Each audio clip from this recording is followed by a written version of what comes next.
నమస్తే అండి. మన ఇంటి తోటకి స్వాగతం. నా పేరు ఝాన్సీ. మా మిద్దె తోటలో ఉన్న దొండపాదు గురించి చెప్దాం అనుకుంటున్నాను. నాకు కిందన కూడా ఉంది దొండపాదు, పైన ఉంది. అది ఏ విధంగా వేశానో, తర్వాత దానికి ఏ విధమైన పోషకాలు ఇస్తున్నానో మీకు చేసి చూపిస్తాను. అయితే ఈ దొండపాదు నేను వేరే చోట వేశానండి. అది తెచ్చి నేను ఈ సమ్మర్ తర్వాత నేను వేరే ఈ చూడండి ఈ కంటైనరు. ఇది కూలర్‌ది. ఇది పనికిరాని కంటైనరు. ఈ కంటైనర్‌లో నేను పెన్సిల్ దొండ వేశాననమాట. ఇగో దుంప చూసారా? అదిగో దుంప ఇదే. అది దుంప. ఆ! ఇదండి దుంప ఇది. ఈ దుంప కనిపిస్తుంది. కొద్దిగా మట్టేసాను.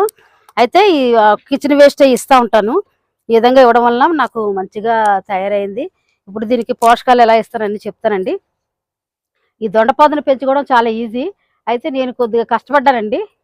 నాకు ఎప్పుడు వేసినా నాకు బతికేది కాదు. నెక్స్ట్ ఒకసారి మంచిగా పాగేసిందండి ఈ పందిరంతాను.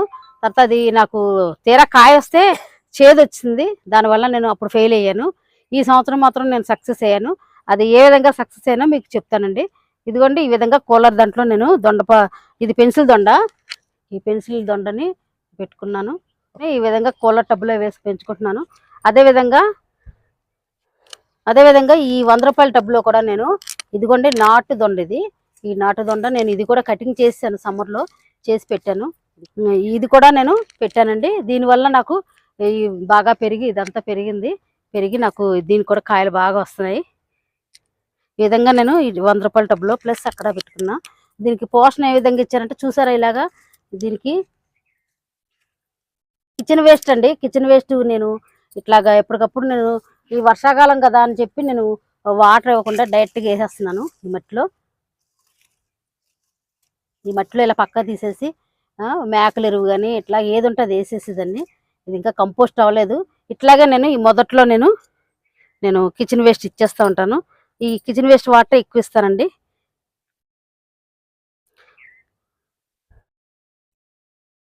కానీ ఈ దొండపాదుని నేను సక్సెస్ అయినాక నేను ఏ విధమైన పోషకాలు పెద్దగా ఇవ్వట్లేదండి.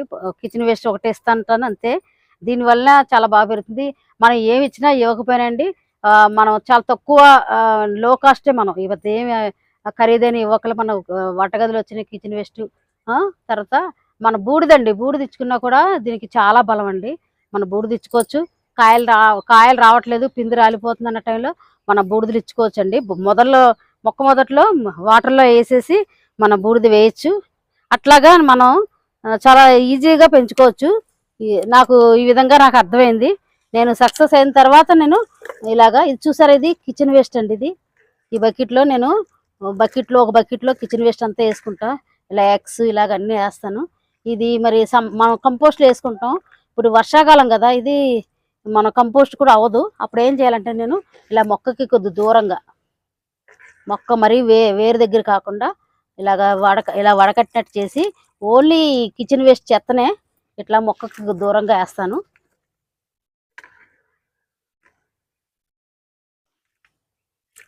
ఇట్లాగా మొక్కకు దూరంగా వేసి ఇప్పుడు దీనిపైన ఈ మట్టిని వేసేస్తానమాట.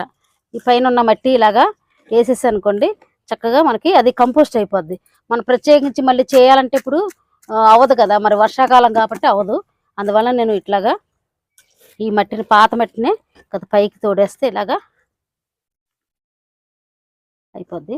ఈ వర్షాలు పడుతూ ఉంటాయి కాబట్టి ఇది మనకి అరిగిపోద్ది లోపలికి. ఈ విధంగా నేను కిచెన్ వేస్ట్ అలా ఇస్తూ ఉంటాను మొక్క మొదట్లో అలా వేస్తూ ఉంటా. తర్వాత వాటర్ కూడా అప్పుడప్పుడు ఇస్తూ ఉంటానండి. ఈ వాటర్ని కాస్త డైల్యూట్ చేసి మనం ఇప్పుడు సగం నీళ్ళు ఉన్నాయి కదా, ఇంకో సగం నీళ్ళు దాని నిండా పోసి నేను మళ్ళీ మొక్కలకి ఏ మొక్కన్నా ఇవ్వచ్చండి. కూరగాయ మొక్కలకి, పండ్ల మొక్కలకి, పూల మొక్కలకి అలా అన్నిటికీ ఇవ్వచ్చు. అలాగే ఆ మొక్కకు కూడా నేను కిచెన్ వేస్ట్ ఇస్తాను చూడండి.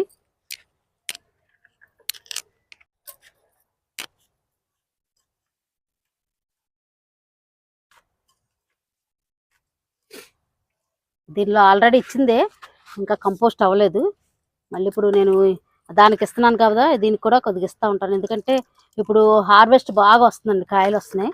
ఈ కాయలు వచ్చినప్పుడు మనం ఏదో ఒకటి ఇవ్వాలి కాబట్టి మనం ఇట్లాగ ఇచ్చుకుంటే మనకి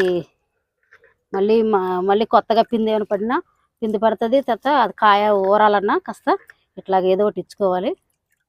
ఇలా కిచెన్లో మామిడి తొక్కలు అన్ని రకాలు వేసేస్తాం కదా మనం, గుడ్ల పెంకులు, మామిడి తొక్కలు, అట్లా ఇవన్నీ వేసేసి మనం ఈ మట్టిని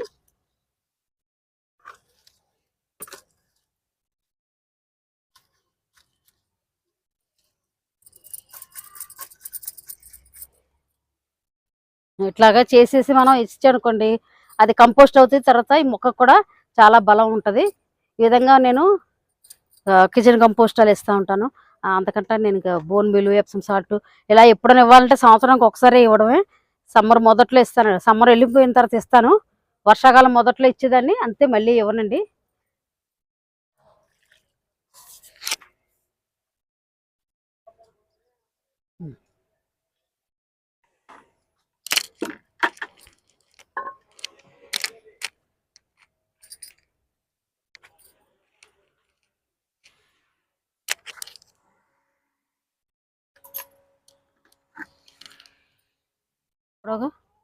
ఇదిగోండి కూలర్ ట్రేలు వేసింది పెన్సిల్ దొండ, ఇట్లాగా పాకుంటా నాకు ఇలా వల కట్టాను కదండి, ఇలా వల కట్టాను,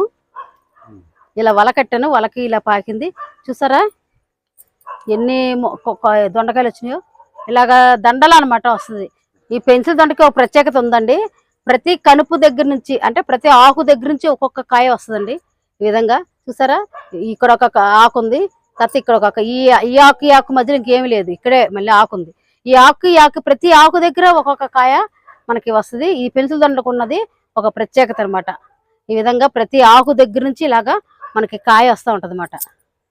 ఈ విధంగా నాకు చాలా బాగా ఈ సంవత్సరం చాలా బాగా వచ్చిందండి. ఎక్కడ చూసినా దొండకాయలే ఉన్నాయి. నేను దొండకాయలో ఫెయిల్ అయ్యాను అనుకున్న, నాకు ఆ సమస్య తీరిపోయింది. మొక్కల్లో దాక్కుంటాయండి ఇవి. ఇలా మొక్కలు అక్కడ చూసి మనం కట్ చేసుకోవాలి. ఇలా ఉన్నాయి. చూసారు కదా ఈ దొండ, ఇది ఒక రకమైన దొండ అండి. ఇది నాటు దొండ. ఈ నాటు దొండ ఎక్కడ మాకు కింద నేల మీద వచ్చింది. దీని పైకి తాడు కట్టి పైకి లాగితే ఇదంతా అల్లుకుందండి. నాకు మే నెలలో అల్లుకుంది. ఇప్పుడు దాదాపు జూన్ నుంచి నాకు కాయలు స్టార్ట్ అయినాయండి. చాలా బాగా వస్తున్నాయి. చూసారా ఈ దొండ, నాటు దొండ చాలా పెద్ద కాయ అనమాట. ఇది చాలా పెద్ద సైజు కాయ. ఇంకా పెరుగుతుందని ఉంచానండి. ఇప్పటికీ కోయచ్చు, కానీ ఇంకా పెరుగుతుందని. చూసారా ఎంత బాగుందో ఇది కాయలు, ఇంత బాగుంటది ఈ కాయలన్నీ. ఇది కూడా చాలా కనుపుకి నాకు ఇదిగోండి ఆకు దగ్గర నుంచి నాకు ఒక్కొక్క దానికి ఒక్కొక్క కాయ వస్తుంది. ఇట్లా కాయలు చక్కగా పెరుగుతున్నాయి. ఇదిగోండి ఇలాగా చూసారా, ఇది ఇక్కడ ఒకటి ఉంది, ఇక్కడ ఒకటి, ఇట్లాగా ఇదిగో ఇక్కడ ఒకటి, ఇలా మొత్తం ఇలాగా గుత్తులుగా మనం పట్టుకుంటే అక్కడ బంచెస్గా అట్లాగా రెడీ అయిపోతాయి అనమాట. కాయలు చాలా కాయలు విపరీతంగా వస్తున్నాయి. దీనికి నేను ఈ పోషణ ఇస్తున్నానండి. నేను కిచెన్ వేస్ట్ ఒక్కటే ఇస్తున్నాను అంతే, ఇంకేం అట్లా. ఇంకా నేను వర్షాకాలం కదా అని చెప్పి నేను ఆగిపోయాను. ఆ సీజన్లో చాలా మన పోషణలు కూడా ఇచ్చుకోవాలి. మనం హార్వెస్ట్ చేసిన వెంటనే మనం ఏదైనా పోషణ ఇచ్చుకుంటే మళ్ళీ వెంటనే మనకి పిందులు కనిపిస్తాయి.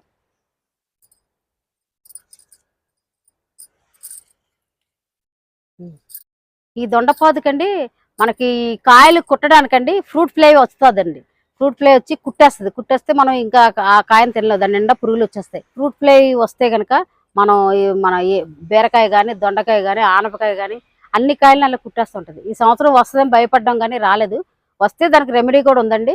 మన ఫ్రూట్ ఫ్లై వచ్చింది అనుకోండి, దానికి ఒక వాటర్ బాటిల్ని సకానికి మనకి చిన్న హోల్లా పెట్టుకుని దాంట్లో మన బనానా ఫెర్టిలైజర్స్ ఎలా చేసుకుంటాం కదా, ఆ బనానా ఫెర్టిలైజర్ కొద్దిగా వేసి కొద్ది లిక్విడ్ వాటర్ వేసేసి ఉంచేసాం అనుకోండి, దాంట్లో ఆ వాసన కంటే తీపి బెల్లంని అట్టిపండు తీయగా ఉంటుంది కదా వాసన, ఆ వాసనకి అవి పడిపోతాయని అది ఉపయోగిద్దాం అనుకున్నాను. ఈలోగా నాకు ఫ్రూట్ ఫ్లై రావట్లేదు.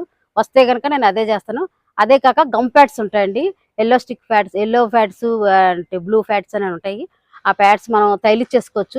ఆ విధంగా అవి తైలించుకోవచ్చు. తర్వాత ఈ విధంగా లిక్విడ్ కూడా మనం బాటిల్లో వేసి పెడితే ఆ స్మెల్కి అవి ఆకర్షణ పొంది అవి వచ్చి దాంట్లో పడిపోతాయి అనమాట. ఆ విధంగా మనం ఆ ఫ్రూట్ ఫ్లైని నివారించవచ్చు. ఇది చూసారు కదా, నిలువు పందిరి వేశాను. ఈ నిలువు పందిరి వేస్తే దీని కాయలు చూడండి చక్కగా పెద్ద పెద్ద కాయలు చక్కగా ఊరిని కట్ చేస్తున్నాను నేను ఇప్పుడు. ఇదిగోండి ఇవి పందిరికి చక్కగా వచ్చినాయి.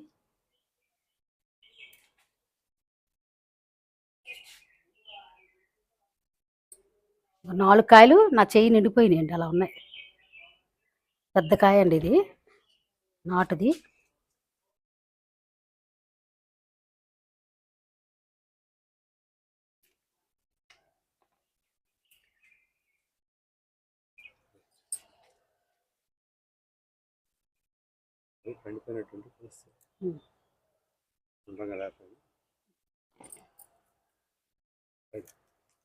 చూసారా ఎలా గుత్తులు గుత్తులుగా ఉన్నాయో ఈ కాయలు.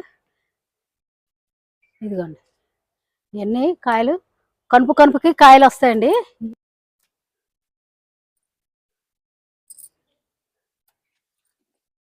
ఇదిగోండి ఒకటి ఇలాగా చాలా దగ్గరగా కాయలు వస్తున్నాయి. ఇక్కడ తీది.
ఇదిగోండి పైన వల కట్టాను కదా, వలకి ఇలాగా వచ్చినాయి చూడండి, చక్కగా మంచిగా వచ్చినాయి, పెరుగుతున్నాయి చక్కని కూడాను.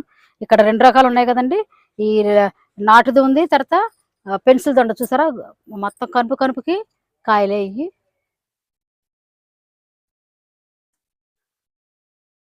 ఇలాగా ప్రతి ఆకు దగ్గర నుంచి ఒక్కొక్క కాయ వస్తుంది. ఇట్లాగా పెన్సిల్ దొండకి ఆ ప్రత్యేకత ఉంది.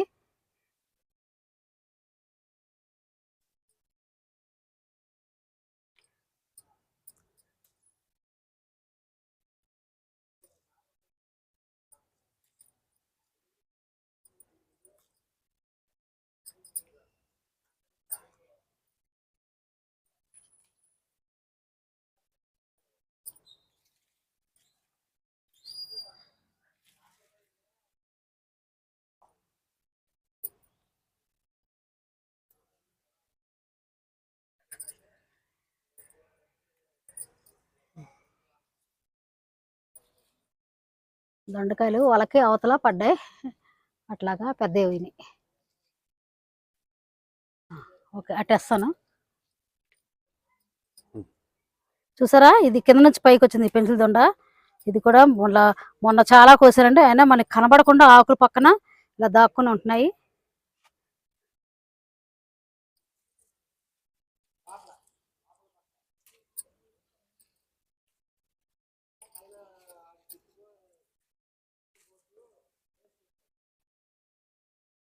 ఇదిగో చూడండి ఏలాడతా. అబ్బోయి ఉండండి, ఒక బొట్టెక్క పెడతా. అమ్మయ్య, పైకి ఎత్తితే ఎన్ని వచ్చినాయి కాయలు. చెట్టు పైకి ఎత్తాను పాదు, ఇవన్నీ కాయలే.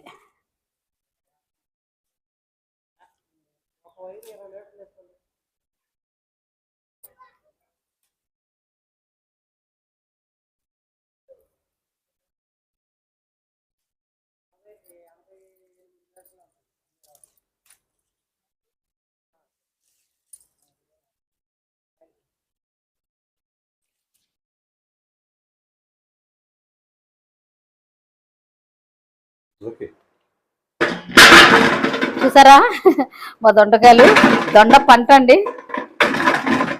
దాదాపు 2 కేజీల పైన వచ్చినాయండి, బుట్ట నిండా వచ్చినాయి.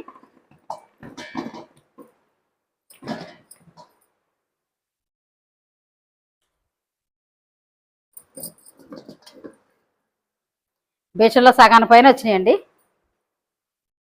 చాలా ఎక్కువ వచ్చినాయి. నేను శనివారం కోసానండి, ఈరోజు మంగళవారానికి ఇన్ని కాయలు వచ్చినాయి మళ్ళీని. చూసారు కదా మా దొండపాదు ప్రత్యేకత. ఈ విధంగా నేను సాధించుకున్నానండి 2 సంవత్సరాలు కష్టపడి దొండపోదను సాధించుకున్నాను. బతికితే చాలా ఈజీగా పెంచుకోవచ్చండి. అది బతకడం కాస్త ఇది. ఇంకా నాకు ఆనవాయితీ లేదేమో అని నేను బాధపడ్డ రోజులు కూడా ఉన్నాయి. తర్వాత నేను సాధించాను. మనం సాధించాలనుకుంటే ఏదైనా సాధించొచ్చు. ఆ విధంగా నేను దొండపోదని నేను ఆ విధంగా సాధించి నేను కాయలు శుభ్రంగా కోసుకుంటున్నాను. అయి ఈ చూసారు కదా! మా దొండపోద ఏ విధంగా పెంచుకున్నానో, దానికి ఏ రకమైన పోషకాలు ఇస్తున్నానో, దానికి ఒకళ ఫ్రూట్ ఫ్లైస్ గాని ఇట్లాగా గొంగళి పురుగులు కూడా వస్తాయండి. ఆ గొంగళి పురుగులొచ్చినా మనం మనం ఏం చేయాలి తీసి చంపేయడమే తప్పితే, అయి తీసి చంపేస్తే మనకి ఇంకా వస్తున్నాయంటే దానికి నీమ్ ఆయిల్ స్ప్రే చేయడం అని, లేతే పుల్లటి మజ్జిగ కూడా స్ప్రే చేస్తే వాసనకి పోతాయండి. ఇంగువ కూడా కలిపేయొచ్చండి. ఆ పుల్లని మజ్జిగలో ఇంగువ కలిపేస్తే ఆ వాసనకి పోతాయి. కానీ గొంగళి పురుగులొస్తే మాత్రం ఎలాంటి వాసనకి పోవు. మనం మాత్రం అలా రెమెడీ ఉపయోగించి చేయాలి. వాటిని ఎప్పటికప్పుడు తీసి ఏరేసి చంపుకోవడమే అండి. కనబడినది కనబడినట్టే మనం తీసేయాలి. ఏరి పారేయాలి. ఈ విధ ఈ విధంగా దొండపోతని ఈ విధంగా పెంచుకుంటున్నాను నేను. చూసారు కదా! నా ఈ వీడియో మీకు నచ్చిందని అనుకుంటున్నాను. నా వీడియో గనుక మీకు నచ్చినట్లయితే లైక్ చేయండి, షేర్ చేయండి, సబ్స్క్రైబ్ చేసి బెల్ ఐకాన్‌పై క్లిక్ చేయండి. నా వీడియో గనుక మొదటిసారి చూస్తున్నట్లయితే తప్పకుండా సబ్స్క్రైబ్ చేసి లైక్ చేయండి. థాంక్స్ అండి.